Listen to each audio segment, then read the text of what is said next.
Co-parenting with the narcissist, y'all. I want to talk about this. I'm freezing. It's cold out here. But listen, y'all. Co-parenting with the narcissist. All right, this is a video, and this is how it goes. I've co-parented with a narc, and not with one child, not with two children, not with three children, but with four children. Okay? I've co-parented with a narcissist. I did it for years. And pretty much all of the responsibility was dumped off on me. Okay? All of the responsibility, all of the leg work, helping with the homework, cooking, cleaning, making sure they do their chores, making sure they make it to baseball practice, basketball practice, even taking care of a baby, an infant. Because at one time it was 5 children, right? The youngest niece, she died. She died, right? She ended up passing. So I've dealt with death with the children too, with the narcissist as well. But let's get into why do I say this? Because first of all, the responsibility of having a child is a responsibility within itself. Okay, this means that you have baggage. Okay, to a narc, they have baggage, and it's unnecessary baggage. It's unnecessary finances. To them, it's not priority. Okay, it's not something that they need. Okay, so they don't put the needs of others before theirs. Remember that. They're entitled and they're selfish. So they don't put the needs of others before themselves. Okay, so they don't see the value of having a child, especially when the child is young. All right, now when the child gets a little older, then they see some value in it. And I'll tell you why. The child will forever be supply. Okay? The child cannot go anywhere until they're 9 times out of 10, they're not going to go anywhere until they're 16, 17, 18, until they get older. Then they start to do for themselves. They start to find their independence. But when they're younger, say they're 7, 8, 9, 10 years of age, the narc, they want to keep them around just so they can sit and do nothing and control them.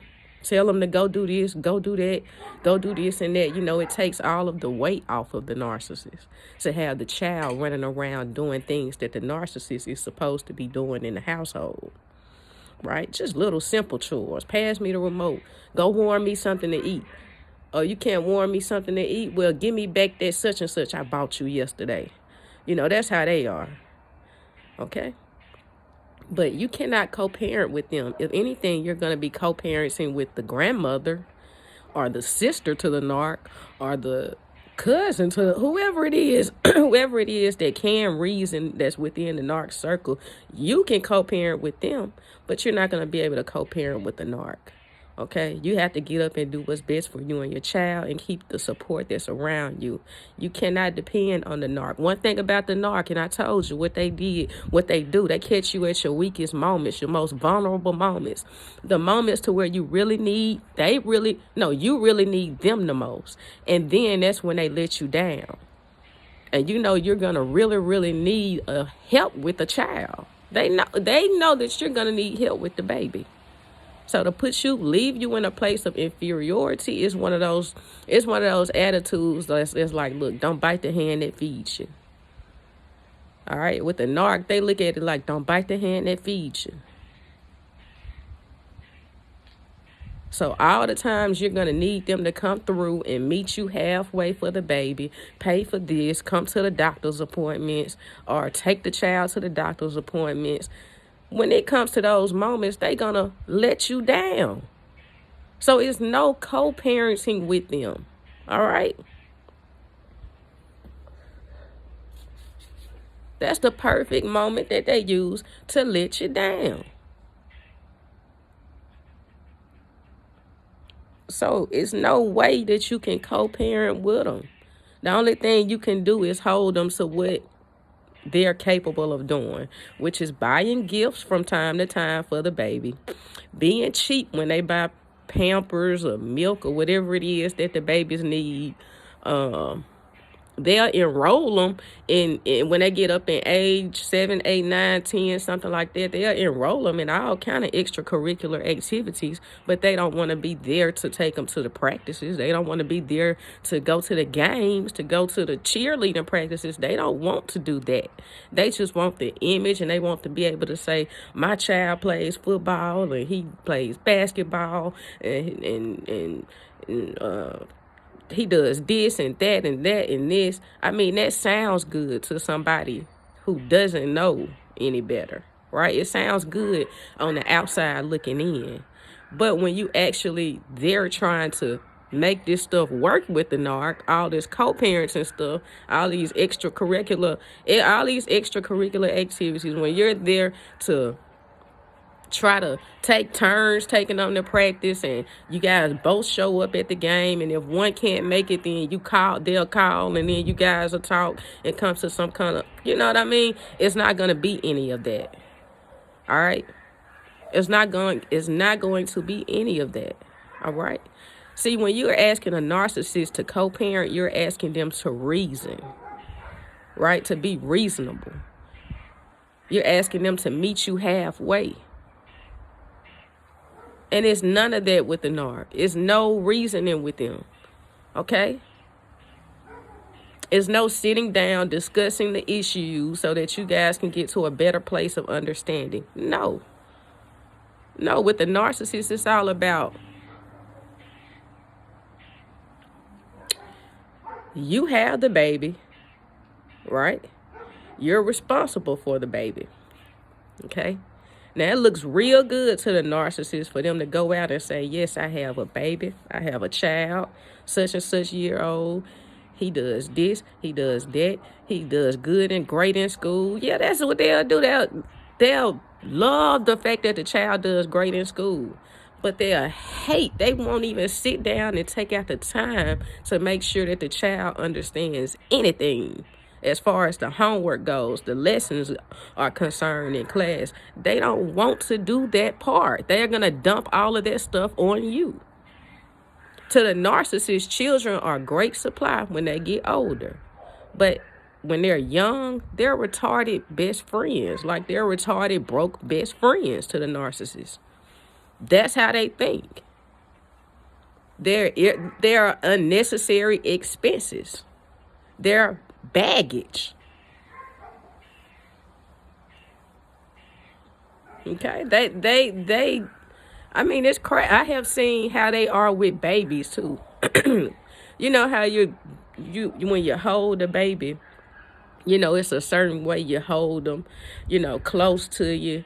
You know what I mean? And you just kind of embrace them. And when you change them, you deal with them. You know, you're pretty smooth when you deal with them. You don't handle them rough. Not the narc. The narc don't embrace them.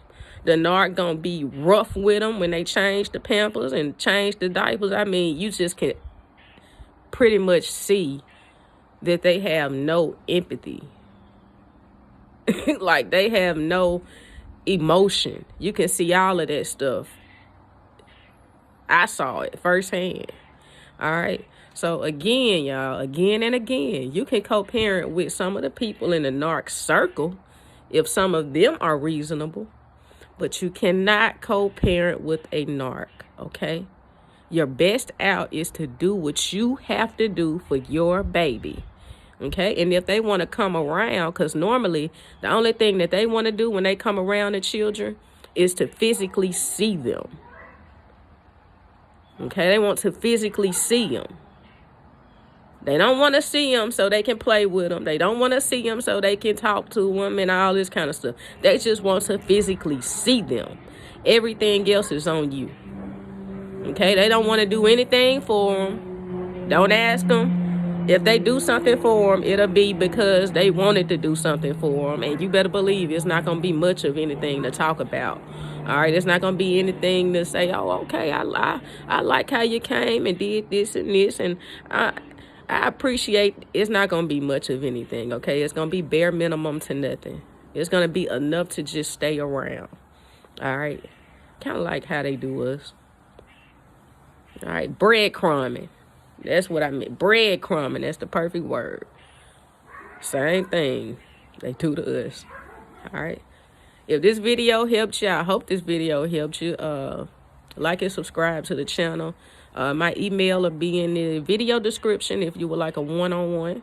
If you would like to reach out to me, do so. If you're in a group, just hit my email. Again, I'm Narc, they love me, and I hope you guys find this content helpful, because you're going to be sitting there wondering why you put more stress on yourself, wondering why they're not doing their part, or why you can't get them to see what you're saying so that you guys can be on one accord to help raise the baby. All you're going to do is be stressing yourself out. Okay? That's all you're going to do. You're going to stress yourself out, and you're going to make yourself just, you can't do it. You have to find support within some other people out there in the narcs circle, or even in your circle. Okay? Even in your circle, first and foremost in your circle, and then go from there. All right. Peace, love, and light, and I leave you with power. Pow. I love y'all. Peace.